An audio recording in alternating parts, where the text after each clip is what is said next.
Schnorr! Woo! All right, cool. This is fun.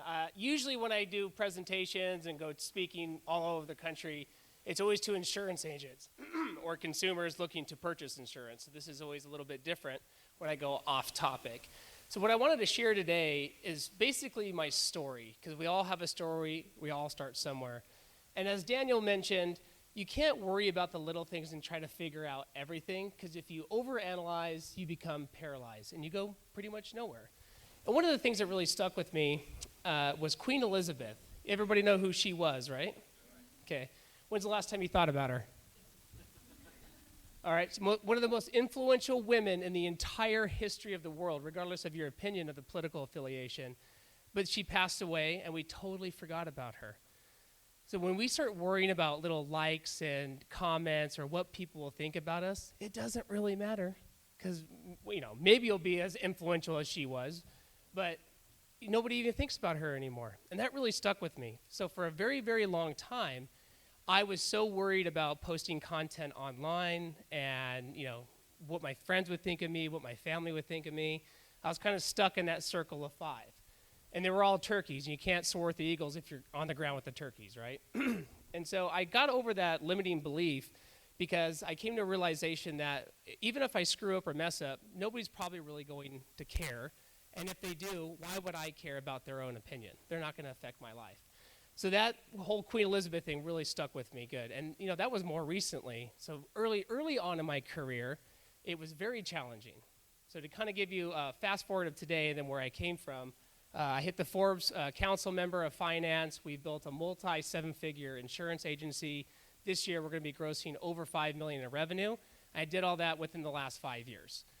And my background is not business at all. My whole family were basically a bunch of glorified hillbillies. So we are.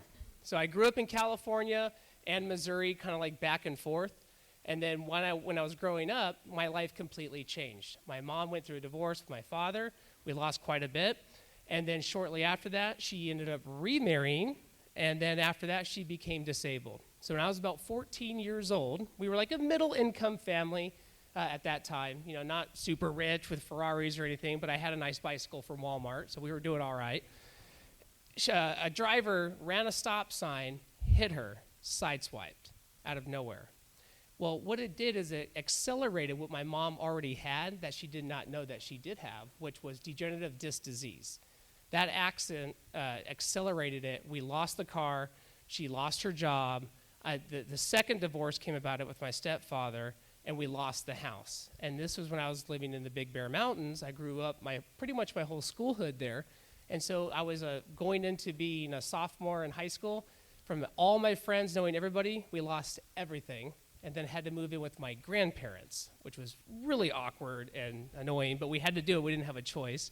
So while we were living with my grandparents, the whole conversations and the enculturation I had about money was, it doesn't grow on trees, or it's not enough, we're barely making it happen.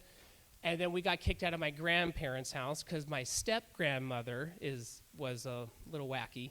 And so we got kicked out of there. And then we had to move into a travel trailer. And I actually have a picture. It's not the exact trailer, but it's really close to it. Let's see. Oh, that wasn't even up. Anyways, that's me. Okay. So we lived in this nice little cottage up in the mountains. We looked over Lake Gregory. I don't know if anybody's from Southern California here. A lot of fun. Okay. Yeah, you know where Lake Arrowhead, Lake Gregory is? So that's where we grew up. It was awesome. Snow days. It was really fun. But then when I got older, I'm like, I don't want to live where it snows. So we picked Texas. But then we went from this nice little house up here in the mountains into a tiny travel trailer. And I remember being in that travel trailer, and this was in high school. I was like, man, this sucks. And my mom would do everything she could to make things happen. I still had clothes for school. I was working full-time after school to try to help make ends meet. And I always had this ingrained in my mind that I want to do something that I can take care of my mom, and she never has to worry about anything ever again. Because it was just so stressful, and I was really close with her, and all these tragedies occurred to her. And then during that time frame, too, there was a cancer spell that she had. She beat that. That's great. She had to have multiple neck surgeries, a knee surgery. Like, everything was kind of falling apart at once. And during that process, it was during the dot-com bubble, so what little money she did put aside, it was gone. She had no type of insurance, hence the reason why I'm actually in insurance today. Nobody helped her with any protection plans, nothing. So we literally went from this average household to living in a travel trailer, eating very crappy food, basically. So that really hit me hard. And we all have a story of where we started and a reason why we do things. And that reason of why, I didn't know what I wanted to do at that time, but I knew I had to do something to try to figure it out. So while I was learning this, I'll go to the next slide here and I'll share with you. That's my moped right there. So I wanted to do something to make a difference. And I wasn't sure what it was going to be. But it's really unique how you just put those thoughts out into the ether, the universe, you pray, and things just naturally come to you. So I was going to school, studying insurance and finance and other things. So I was so fascinated how we lost absolutely everything. I'm like, we can't be the only family that actually went through this. How did this actually happen to us? And so while I was going to school, I would ask all my friends, because they didn't have any money. I mean, they were borrowing money from me to buy the beer that I was drinking. So, I mean, I was always asking them, hey, what do your parents do for a living? Because I quickly realized that college wasn't necessarily for me. I got good grades. It just wasn't for me to have this employee type of lifestyle. I wanted to do something bigger. I always wanted to reach out and help people, but I wasn't sure what it was going to be. And then one of my friends said, hey, I have another friend who is in the financial space. And this literally, I was wearing boots, cut off shirt, doing construction. I had no idea. I couldn't even spell finance. I was like, all right, let me give it a shot. So I went into this company, and it ended up being a subsidiary of Transamerica at that time.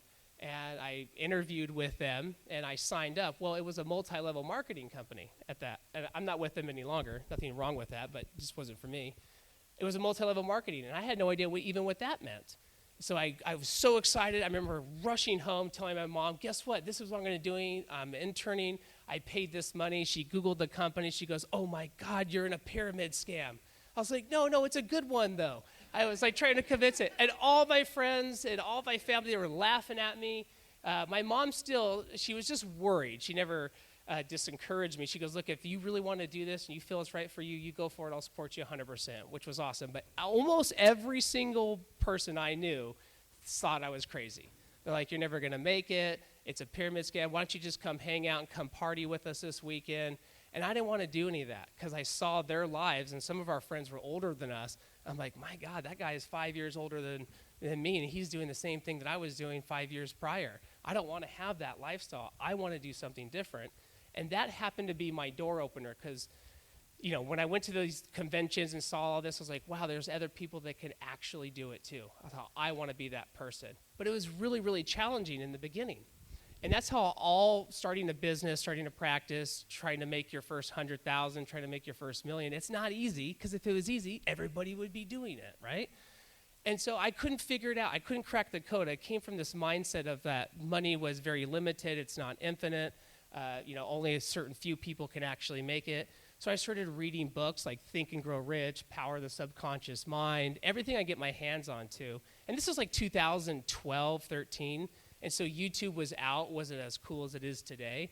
So I used to watch all these YouTube videos, and I said, okay, I'm going to make this work somehow, some way. I'm going to be an insurance salesman. And then what I started to do was door knock. Can you imagine that? You want to talk about overcoming fears? Door knocking to sell life insurance, of all things.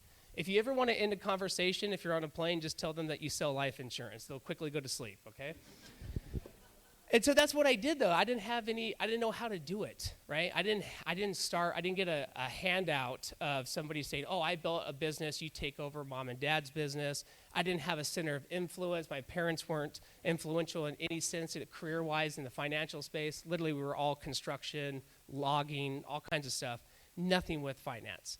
So the very few people that I did know, I said, hey, look, I'm in this industry. Let me come talk to you. They're like, there's no way. You don't have a background in this. So I literally had to start from ground zero. And a lot of us here today have to start from ground zero, right? You have to start from somewhere. And it's actually better, in my opinion, to do that because it builds your character. And it makes you really appreciate the earning of the money once it does come to you. And it was really challenging. I wanted to quit multiple times. I thought it wasn't for me.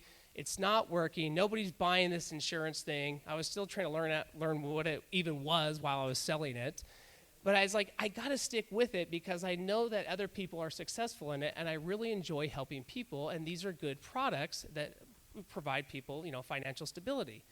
So during my process, I was riding that moped around, and there's an egg crate that I zip tied on the back of it, and I put a laptop case in there. Hey, good. It was cheap. I bought that moped for like $800 new, so I didn't have to worry about a big car payment. And, it got great fuel economy. And I would literally drive around in that moped. And what I used to have to do is I go to like the big hotels, because I was in the Bay Area at that point. So after we moved out of the trailer, I moved to the Bay Area. And I was like, I got to make something different here. There's a bigger population because at that time, living on the central coast of San Luis Obispo, where my grandparents were, it was kind of a small demographic. So I moved to the Bay Area. I would walk into these nice hotels, the Hyatts, the Four Seasons, and I'd have my outfit on from Ross. They don't know how much it was. And I'd walk in there like I owned that place. And I'd go right to the printer because I didn't have any money to go to Kinko's. And I would print out a shitload of flyers, everything I possibly could, stacks of them, right? All in color, too. The nice hotels have the color ones. Then I'd get those flyers, and I would literally put them in a trash bag. And I'd go drive around and get some people that were doing like day labor work. I'm like, look, I'll pay you cash to help me hang these door flyers. And we would hang all these door flyers through the neighborhood. And at that point, my mom would be able to walk around with me and help me hang the door flyers. And I'd come back the next day and knock on the door, say, hey, by the way, did you have a chance to see that flyer? Most people didn't answer. They shut the door. They're like, I threw it away. I was like, okay. So I kept doing that, going to these hotels, and I would rotate too, because one hotel, the Hilton there, which is close to me, I would go in there like every other day printing stuff. And they're like, well, what room number are you? I'm like, oh, yeah, I'm checking in tomorrow. I'm just doing some work real quick. Then I had to get out of there. But, I get all these flyers, and then we do the whole door knocking, and then I would go to Starbucks. Now, little did I know, at Starbucks, you're not supposed to post about your business there unless it's a nonprofit. So I was going to all these Starbuckses all around the Bay Area, and I put a flyer up about life insurance or retirement planning with my phone number right there, big, and the managers were calling me from the Starbucks saying, you can't do that. I said, okay, well, why not? They're like, it's not a nonprofit. Well, what happens if I put .org at the end of it? Does that work? No, that didn't work either. So then Starbucks basically blacklisted me from hanging up anything there. I'd never been kicked out of a Starbucks before, but it happened. So then I said, okay, there's got to be another way to do this. And during this whole time frame, you compare yourself to other people, which is really easy to do. And I would get chronically depressed about doing that because I was like, I'm driving a moped in Ross shoes and door knocking to sell life insurance. What am I doing with my actual life here? And I would always compare myself to these other people, and it would drag me down but also bring me up. And I was like, you know what? I'm not going to let their success diminish my mindset. I didn't want to do that. I said, I know I can make this happen. I just got to grind it out. It took me 5 years to hit 6 figures in this business. 5 years to hit 6 figures, okay? And then when I mentioned earlier, the prior 5 years when I moved to Texas, and we just accelerated like crazy. But 5 years in the very beginning to make the first 6 figures. You see these overnight success stories all the time about people starting a practice or a business. They make $50,000 their first month, or they make $500,000 their first year. Definitely wasn't me. I know it's not I know a lot of people don't have that, but I actually just stuck with it and just completely grinded it out. One of the ways I did that is I sat down at a Starbucks, the same Starbucks every single day at the same time. And I would wait for people like y'all to walk in. And this is back when I had hair, too, so I looked really young. And then you would walk in, and I would say, hey, sir, real quick, let me ask you a question. Can I get your opinion on a marketing piece I'm doing for my company? Most people would say, yeah, sure. Not like, hey, do you want to buy some life insurance? You just walk away from me. And then I would have people come in, and about 1 in 10 people would say, that's pretty interesting. How does that work? And I was like, oh, thank God I got a sale almost, right? And then I would start my process there to gain clients. One of those people that came in was a realtor who was a very successful realtor in the Bay Area. And he goes, you know what? Our office is partnered with an insurance company. You may want to come in and meet with them because they don't sell life insurance, annuities, and long-term care like you do. I said, that would be amazing. So by grinding it out, leading to all these different events, now I got to this person that introduced me to this insurance company. And then I sat down with this gentleman that owned this insurance company. And then from that point, he opened up his entire client book. He sold home and auto insurance. So I said, let me call your book, because I was not afraid to make phone calls because I was hungry and didn't have any money, so I didn't have a choice. I will call your book, and I will cross-sell it, and I'll give you half of the commission. I just need some access. He goes, go for it. And so that first year, now we're coming into almost the 5th year of me doing this. That's when we broke $250,000 in total commissions, but I had to give him half, and we just started grinding from that point on. But during that whole process, even when I was making those calls, I remember there's a couple times I even cried. I was like, I'm just like, how am I failing at this? Like, it's not that complicated. I'm just trying to sell insurance. And I would spend super late nights, and I would get frustrated towards the end of the week if the appointments weren't good. And then I was like, all right, well, let me just do this. Let me kick back. And I'm fresh out of college at this point, right? So I get like an 18-pack of beer, and I was like, I'm going to make my phone calls and make this fun. And I just sip beer and make phone calls all night long, right, until about 9 o'clock. And then at that point, I was like, all right, I can't make any more calls. I'll make an ass of myself. But I did that for years and years and years and years, and it had nothing but failure and maxed out credit cards and challenges. It took forever for me to get there, okay? And then right when we started making that good money with that insurance partner, then I met another gentleman from a realtor in that office who happened to have an entire lead program working with people that have pensions in California. And then he would cross-sell life insurance and annuities to them. I said, well, hey, I can do that too. Let's partner together. So I partnered with him. And then once I made that partnership and the other insurance partnership, we were averaging about $250,000 a year in revenue. Things were going really, really good. But in the Bay Area in California, you can still get food stamps on $250,000 a year of income, all right? Because it's not that much money there.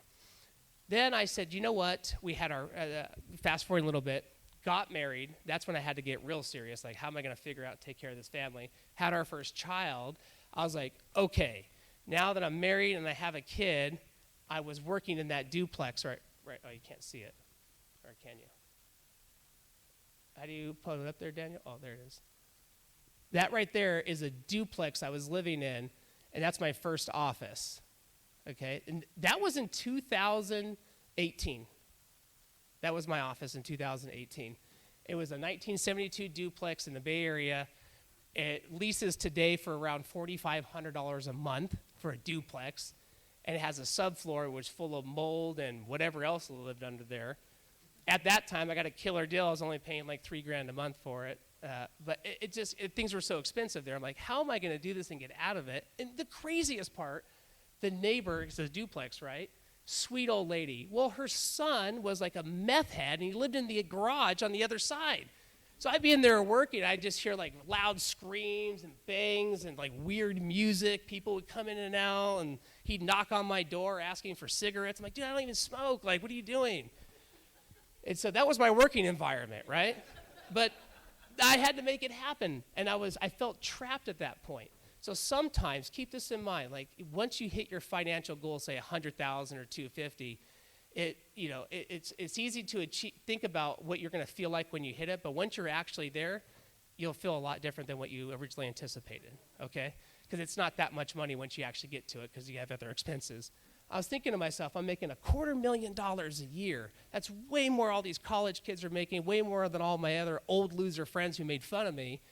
But I'm stuck in this duplex next to a tweaker, drinking, Rolling Rock beer, cheap beer, making phone calls to sell insurance. This is not what I want to do with my entire life. I got to do something different. And then our daughter was about 6 months old at that time. I was like, we got to get out of here, right? I got to get out of here. And so from that same real estate office, just funny how everything connects. There's a reason why you're here today, okay? That same real estate office, there was a realtor in there that I became friends with. He ended up moving to Texas. So I called him. Dude, how do you like Texas? He goes, I absolutely love it. I said, wonderful. Where do you live? He told me his address. I said, I'm flying out. I'll get a hotel, don't worry. But I'm flying out and seeing you. Flew out here. I absolutely fell in love with it. Is it the perfect place to live? Well, we don't have good beaches or mountains, and it's hot. But you know what? It was a lot better than that duplex, okay?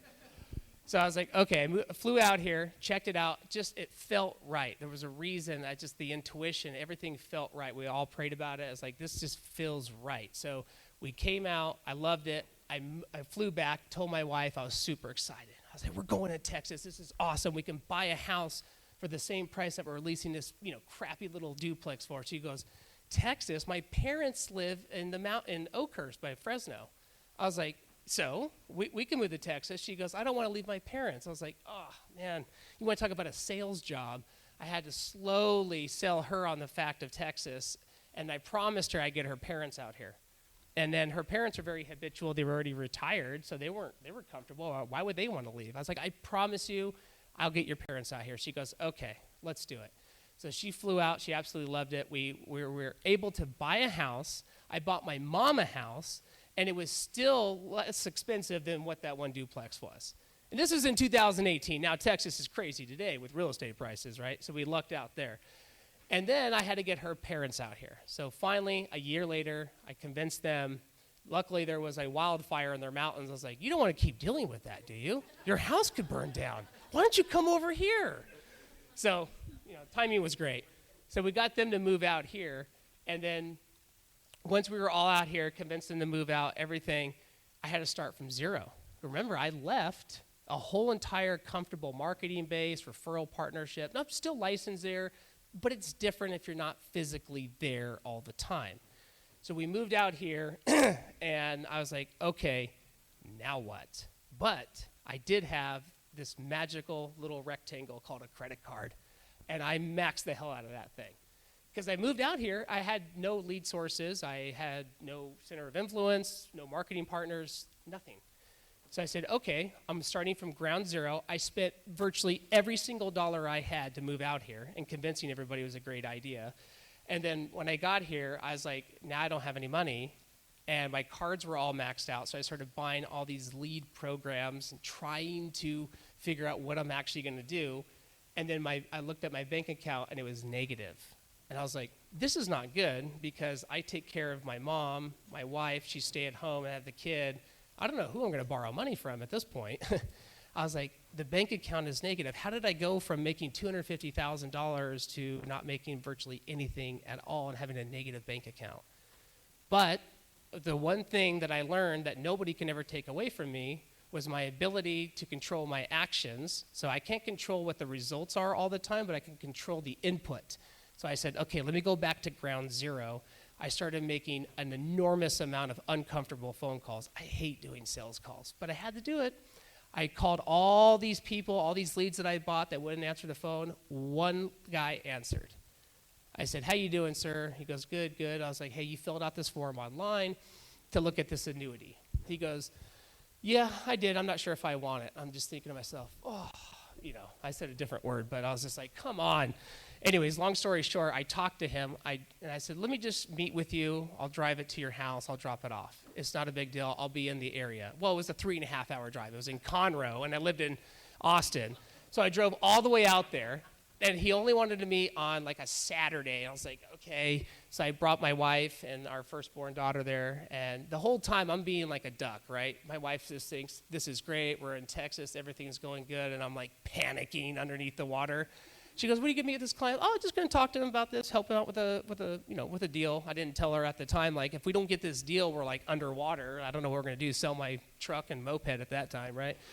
So we go out there, and the guy's like, yep, I want to move forward with this. And that one deal saved my ass. It brought me out of the hole. It gave me enough money to reinvest in some marketing. And then I said, I am never going to be in this situation again, no matter what. It was the most uncomfortable situation. The reason why I share this little roller coaster, because you're going to experience this on your journey to becoming a multimillionaire or however much you want to make. It's never going to be perfect. There's cycles in business, cycles in life, and you have to prepare for that. And you grow the most in the down cycles, because that really brings out who your true character is, right? So at that point, I said, I'm never going to go through this, and I reinvested everything we had. So from 2000, that sale was made June of 2019. I still remember, because I still have the old bank statement too. That sale happened. I said, I'm never going to go through this again. And I completely 100% invested into myself. I started taking all kinds of educational classes, mindset classes, business classes, everything I could possibly do to enhance myself to become better. And then from 2019, that year, until today, today's revenues were crossing over 5 million this year. And thank you. Thank you. And so none of it is easy, right? If you go onto TikTok or Instagram or Facebook or all these places, everybody makes it look easy. And half the time, the car they're standing in front of is not even theirs. You know what I mean? And so when we help agents out and other people, we just simply say, like, look, there's a lot of things that you have to do that you don't want to do, but you have to do those to get things that other people are never going to have. That's just the reality of it. And stop caring about what everybody thinks and take a look at your business. And number one, you have to realize if it's really what you want to do. Because there's one thing to go after it for the money, but there's another thing to go after it with passion. Because if you just go after it for the money, on those big downturn cycles, you're going to be like, well, screw this. This is not worth it. I want to do something else. But if you're truly passionate about it, then you can get through those hard times and scale up. I'll share here a little bit, too. This is a picture of myself back when I had hair, and that's my mom, and that's her in her party days on her trike. The reason why I bring this up, and I talk about this all the time during my client presentations and even in my other workshops I do for agents, is because at that time, she never thought anything bad would happen to her, right? We never know when something's going to change, and you have to be prepared for that change. And by looking at these pictures, I feel really good today because now I'm able to, she has a house she never has to pay for. I bought her a brand new F-150, which they are insanely expensive. I could not believe how much an F-150 costs. But I got her that truck, and then she's on my payroll full time. She never has to worry about anything ever again after all that stuff that we went through. Yeah. And so that's one of the best feelings, too. So when you go after your pursuit of making money, it's more than just trying to get something fancy for yourself. It's like, what can I do to change the other people's lives around me? So my kids go to private school. My mom's fully taken care of. My wife stays at home with the kids. We do charity work, too. We help rescue kids in Pakistan, all kinds of fun stuff, right? And I would have never been able to do that if I didn't actually stick it through. So you hear all the time, never quit, never quit. But there's a lot to be said to that. And you have to always focus on yourself and what you can control. And if you really audit your time, it's scary. Like, how much time do you really spend on Facebook or on YouTube? I have a bad habit with YouTube at night. I go through the YouTube shorts to relax. Like an hour later, I'm like, I gotta get off of this. I'm watching aliens and everything else. Rabbit holes. But, you have to really audit your time. That's one of the number one things as an entrepreneur, like as Daniel mentioned, is respecting your time, right? And it's okay to say no. I was a yes person for the longest period of time because I always wanted to say yes to a potential sale, to a potential opportunity, or somebody asked me, hey, you want to hang out this weekend? Yeah, sure. I didn't want to hurt their feelings. But now I'm a lot more, no, I can't do that. We have other schedules. So you have to really audit your time and see where you're spending it. Because a lot of us will complain about not making enough money or not doing enough stuff. But if you look at, okay, just do me a favor, then the last 3 days, audit your time. What have you spent the most time on? And it's usually stupid shit that doesn't mean anything, right? And that's what we had to go through. A couple other things that really is a driver for me is to realize how short life is. Because my biggest fear is that if I get old and I'm sitting in that rocking chair, am I going to have any regrets? Like, oh, if I would have just did a little bit more, would have just pushed a little bit harder, my family's life would be different. I inherently feel responsible for my wife and my kids to be sure that I am a role model for them. I want my kids to look up to me and be like, man, Dad's a badass. Look what he's done, right? I don't want to sit in that rocking chair and be like, you know what? I could have done a lot of things in life, but I was too scared of somebody's opinion. I don't want to be that person, right? And so to kind of bring that into reality, this is a picture of my grandfather. And this is another reason why part of our business, we became one of the number one distributors of long-term care insurance in the entire nation. He had Alzheimer's, and he was a tough World War II vet, never would ask anything from anybody, ended up getting Alzheimer's 6 long, miserable years, right? Did he achieve all of his goals? No. I mean, maybe to him, but he didn't get a chance to do a lot of things after he got diagnosed. And that just stuck with me. It's like, wow, we don't ever know what's going to happen to us. We never know when we're going to get called home. And so the fact that life is so short and you have to monitor your time should really strike you because you can always make more money.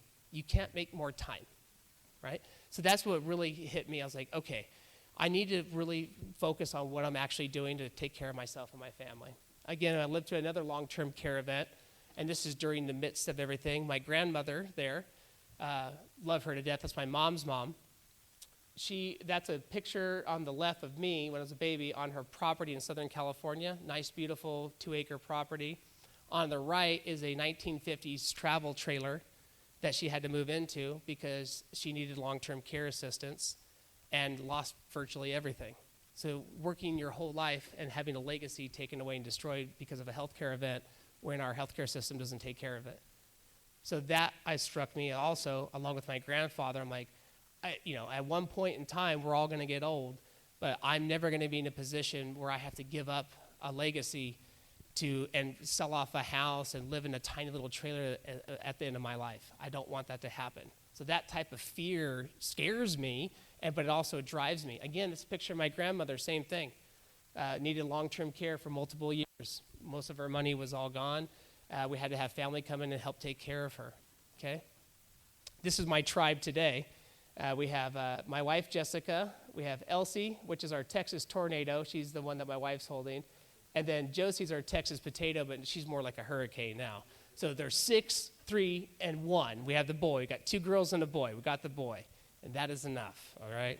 Like, very blessed to have them, but do not want any more kids. So I kind of shared a little bit already about my humble beginnings, okay? No matter where you're at in your business today, you can always take it to the next level. Be cautious on comparing yourself to other people because the only person that you can control is yourself and your own thoughts. And there is a lot to be said about, putting negative energy out to the universe. I have completely changed my vocabulary. I used to talk about I can't afford that. Or now I say, it's not worth the value, right? Little things like that, they help change your mindset to put that out there in the universe. And it makes a big difference. Like at first, being, a hillbilly in construction, people talking about the universe, the law of attraction, that was like hocus pocus, right? But the more you actually look at it and study it, it's real. There's quantum physics and mechanics that are involved in that, all right? And best of all today, my mom still gets to work with us. She works at home mainly. She's still disabled, but she can still move around and everything. But she gets to come to my workshops I do for clients, which is really fun. I tell my story and why I do what I do, and she's there, and she books all the appointments. So that way she's still a part of everything that we end up doing together, which is really, really cool. The way that we help people, we don't charge fees to work with people. So like Daniel said, respecting your time, we do a lot of donation of time. And it's a hard balance because sometimes we have to say no. But the way that we help people is through asset protection strategies.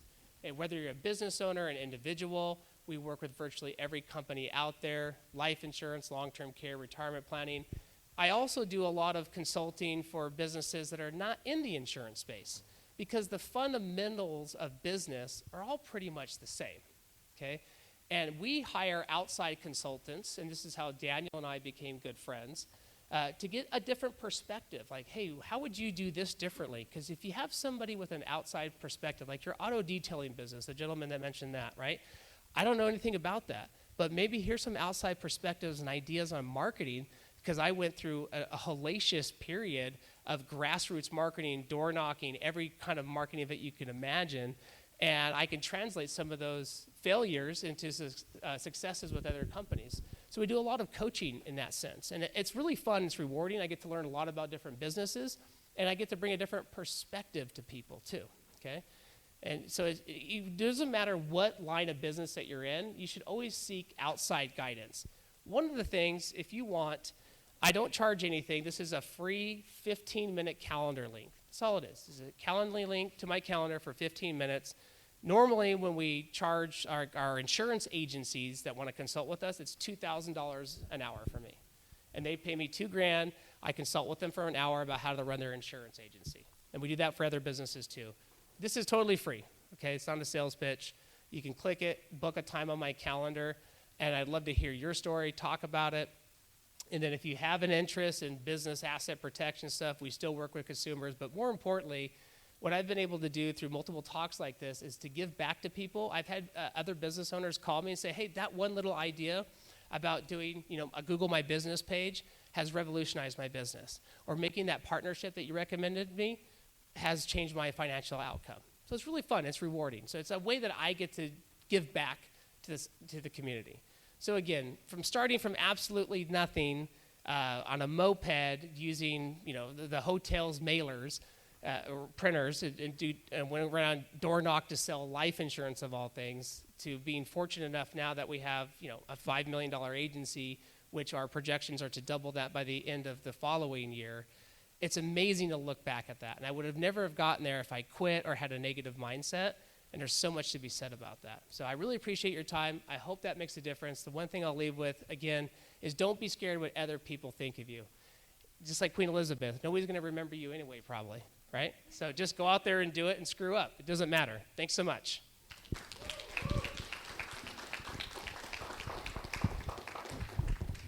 Wait up. I want to ask you a question. Yeah. Right? That's surface level. Now we got to go deeper. Okay. Well, just to about crying. No, but so what's the best business advice that you give to the business owners that are here? Like, what's one thing that you had to do, right? Because we talked about mindset, skill set, and tool set. Yeah. What's one thing that you really did that you saw that really grew your thinking to another level, right? That changed your brain? One thing is I would say is to get a coach, because that can really, really help. When you have to pay for a service, you pay to pay attention. Like one of my challenges in the very beginning, I go to YouTube and it was all free, but I wouldn't pay that much attention to it. But when I first paid my first coaching session, I was like, hey man, I gave this guy like $2,000. I'm gonna definitely listen to everything he says. I was writing everything down. So number one is make sure that what you're doing is what you're truly passionate about. Number two is to get outside guidance and counseling, because it makes a huge difference. A lot of us feel, I don't need that at this point. And then in reality, you actually do need that. Even at our level, we still have coaches that we hire. And the last question is this, because I thought that was key, right? Did you notice when he said this? He was inconvenienced, is what I heard him say. The one appointment with the annuity changed his business. Yeah. But it wasn't his normal schedule. It was on a Saturday. And it was a 3-hour drive. And my wife told me how good everything is. I'm just like, yep, sure is. It's great. But think about how many times we say, I don't want to go to San Antonio. I don't want to drive an hour. Like, what did you do, right? Because this is the one thing that is in business, you need to be resilient. And that's what I heard you say, right? He was resilient to push through that. Because some of you are wondering, like, sort of just so that way they can see us. No. They were wondering, how come I can't, right? Why is my business stuck? You're going to be inconvenienced. Oh, yeah. So what was it thinking? Like, what pushed you to say, because you could have easily said, man, 3 hours of Conroe, forget it. But what was the resilience aspect that you, changed for you at that moment? Well, because the only thing that we can control is our actions, right? We can't control what our potential clients are going to say yes or no, or the potential outcome. I was like, the only thing I have in my control is to go this extra mile and do something differently, because most people in that situation, they wouldn't have driven 3 hours for somebody who even said that they're not even really interested, but they're willing to have you drop off something. They wouldn't have gone through all that. But I did that because I knew that there was a chance that he could say yes. And there's been lots of times where I've done extra effort like that. I've driven all the way to San Antonio to Dallas, and they said, no way, no way. But the next one, I know, is more closer to a yes. So the more no's you get, the closer you are to a yes. And I just took that chance, because I always told myself, like, all the other people in my space, they weren't doing that. But they didn't have the level of success that I wanted to achieve. So I said, well, let me do what they're not willing to do so I can have what they're not going to have. That's why I did it. Woo! Roy Starr, ladies and gentlemen. Thank you. Let's give him a round of applause. Thanks. Woo-hoo! Love you, brother.